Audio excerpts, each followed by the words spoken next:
E essa é mais uma daquelas semanas que tem coisa para dar o que falar. Meu nome é Ricardo, faço parte da Lariate e hoje a gente vai falar sobre alguns assuntos sobre os mercados, finanças, economia e um pouco de geopolítica nesse caso. A gente está aqui para falar sobre a AES, algumas aquisições que ela fez, especialmente com relação à energia limpa, também um pouco sobre a queda dos dividendos da Itaúsa e a situação que está bastante perigosa lá na China. Então fica com a gente para conversar sobre isso.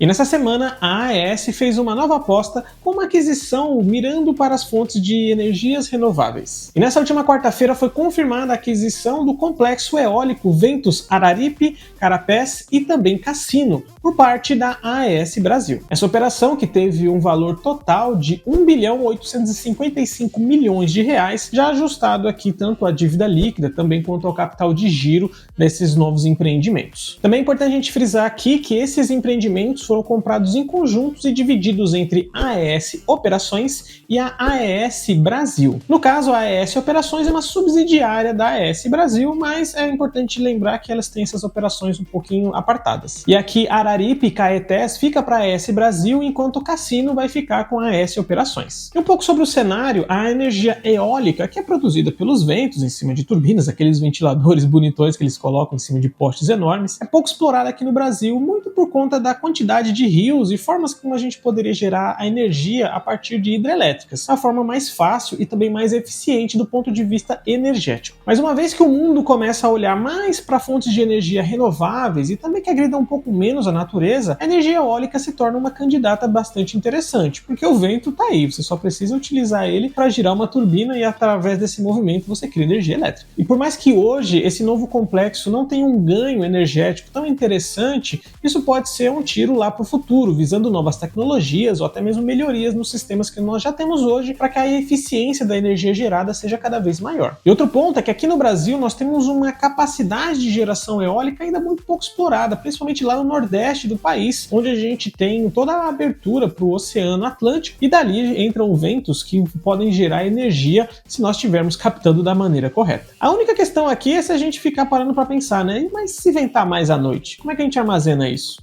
Bom, essa questão filosófica foi colocada aí anos atrás e ainda dá para dar umas risadas em cima disso. Mas eu pergunto para você, o que você acha desse mercado? Acredita que tem potencial ou que isso daí vai acabar sendo uma aquisição que não vai ter retorno no futuro? Manda pra gente aqui nos comentários.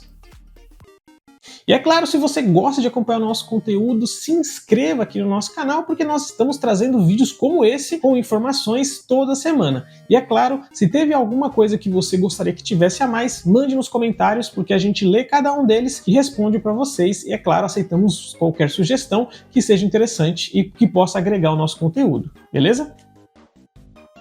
E para você que tem Itaúsa na carteira, por acaso notou uma diminuição nos dividendos desse ativo? Estando você ligado ou não, a Itaúsa, que é uma empresa que tem um histórico bem relevante de pagamento de dividendos na Bolsa Brasileira, tem decrescido a sua linha de dividend yield com o passar do tempo. E só para deixar bem claro, quando a gente está falando de Itaúsa, nós estamos falando de ITSA4, e não do Banco Itaú, que é o ITUB4. A Itaúsa é uma holding que tem entre os seus investimentos o Banco Itaú, mas também tem outras empresas lá, como a Dexco, a Alpargatas, a Copa Energia e várias outras. E para a gente ter uma noção de quanto foi essa diminuição de dividendos, o dividend yield dos últimos 12 meses caiu para 4%.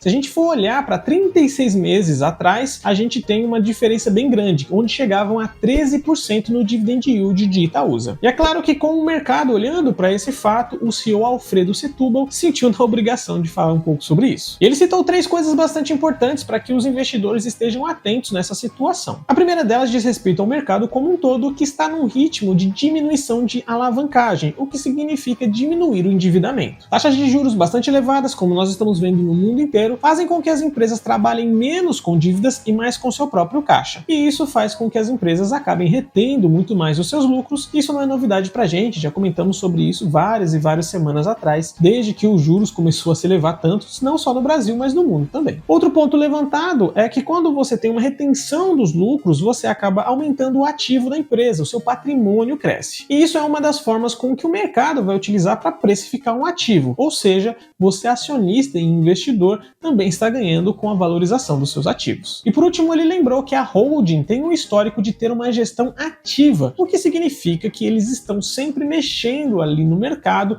comprando empresas que ele já mesmo mencionou ser empresas de referência e também estar em mercados diversificados, aumentando assim o potencial de rendimentos futuros da Itaúsa e também protegendo os patrimônios dos seus acionistas. E apesar dele ter defendido bastante a não distribuição de tantos dividendos quanto anteriormente, a própria Itaúsa anunciou a distribuição de juros sobre capital próprio, que é um tipo de provento um pouco diferente dos dividendos. E isso vai resultar para o acionista num pagamento líquido de 16 centavos aproximadamente por ação, uma vez que nesse valor já estão descontados o imposto de renda de 15% que é feito nesse tipo de transação. Mas você que tem Itaúsa já na carteira, achou legal esse movimento ou preferia a sua parte de dinheiro? Deixa pra gente aqui nos comentários que eu quero saber.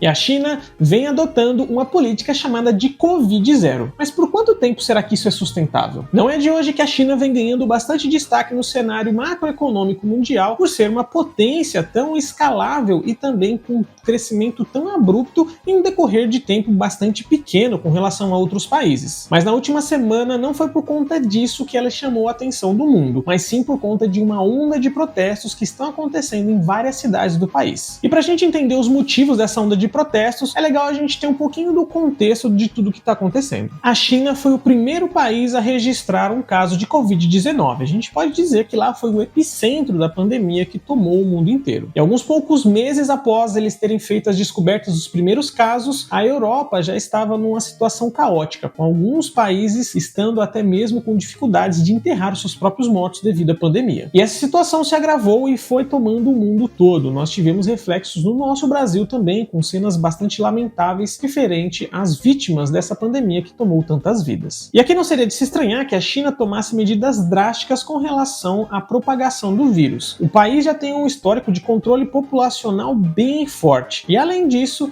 eles também têm uma densidade demográfica bem elevada. São dois fatores aí que corroboram com essa situação de controle. Pra gente ter um efeito de comparação, lá na China a densidade demográfica é de 149 habitantes por quilômetro quadrado, enquanto aqui no Brasil a gente está abaixo dos 24. Então, só para você ter uma ideia da proporção de população que a gente está falando. E para conter a dispersão do vírus, a China adotou o que eles chamam de protocolo Covid-0, que tem alguns preceitos que devem ser seguidos nas províncias chinesas. O primeiro desses conceitos é que as autoridades locais são obrigadas a colocar um lockdown bastante rígido em qualquer região onde são encontrados apenas alguns poucos casos. Não precisa ser algo alarmante para que seja tomado esse tipo de medida. Além disso, testes em massa são realizados de maneira até coercitiva, onde são registrados qualquer tipo de caso de Covid-19 também. Um terceiro ponto é que as pessoas positivadas elas devem ser isoladas nas suas casas e, se não for possível ela ficar em isolamento, elas são levadas para uma instalação governamental. Além disso, como quarto parâmetro, todas as lojas na área em que tiver um lockdown sendo aplicado devem ser fechadas, o que trava um pouco a economia daquela região. A única exceção seriam lojas ou supermercados, lugares que vendem comida diretamente. Esses têm algumas permissões, têm premissas para que eles fiquem abertos, tem vários protocolos, mas ainda assim eles não são fechados de imediato. E além disso,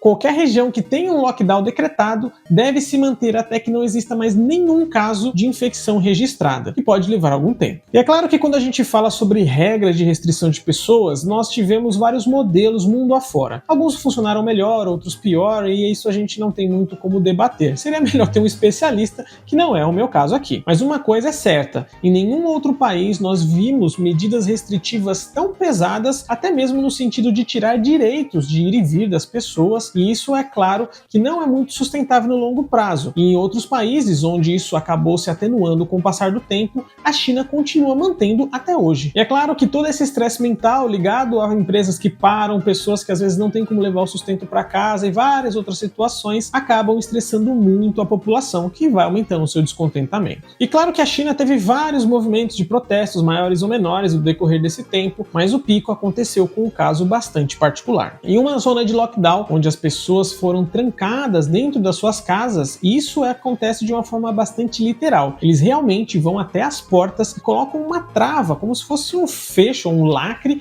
onde as pessoas são impedidas de sair de casa. Isso aconteceu em um prédio, todas as portas estavam bloqueadas, ninguém entra e ninguém sai. E nessa situação aconteceu uma tragédia. Um incêndio aconteceu em um desses apartamentos e em pouco tempo ele começou a se alastrar para o prédio inteiro. E com isso, não apenas as pessoas não conseguiam sair das suas casas para se proteger do incêndio, como também dificultou bastante a chegada dos bombeiros para apagar o incêndio e combater as chamas, o que ocasionou no total de 10 pessoas mortas. E não é difícil imaginar a revolta que isso gerou no povo chinês como um todo, e é claro, vários protestos, agora de maneira mais organizada, começaram a acontecer em várias cidades na China contra o Partido Chinês Comunista de Xi Jinping. Nesse momento, o governo está tomando medidas para restringir o acesso às pessoas em locais de protesto, praças ou outros lugares mais abertos, onde eles possam ter uma concentração maior de pessoas. Mas isso é bastante preocupante, porque coloca o país inteiro num período de instabilidade, em meio a várias outras coisas que estão acontecendo, não só na China, como também no mundo afora. E nós, como investidores, precisamos ficar atentos a isso, porque a China acaba sendo uma fábrica do mundo toda, principalmente no que diz respeito a microcomponentes e também a parte de eletrônicos. Então, para você ficar atento, segue aqui a gente, que nós vamos comentar sobre esse assunto sempre que acontecer algo relevante. Mas a sua opinião, você acha que realmente essa onda de protestos vai continuar ou que o governo chinês vai arrumar uma forma de apaziguar a situação? Manda pra gente aqui nos comentários. E é claro que não poderia finalizar o vídeo de hoje fazendo aquela nossa famosa pergunta: existe alguma notícia que você viu referente aos mercados, economia e investimentos essa semana que não esteve aqui? Manda aqui pra gente que nós vamos comentar e vamos conversar com você. Nesse meio tempo, eu vou ficando por aqui. Aquele abraço e até mais!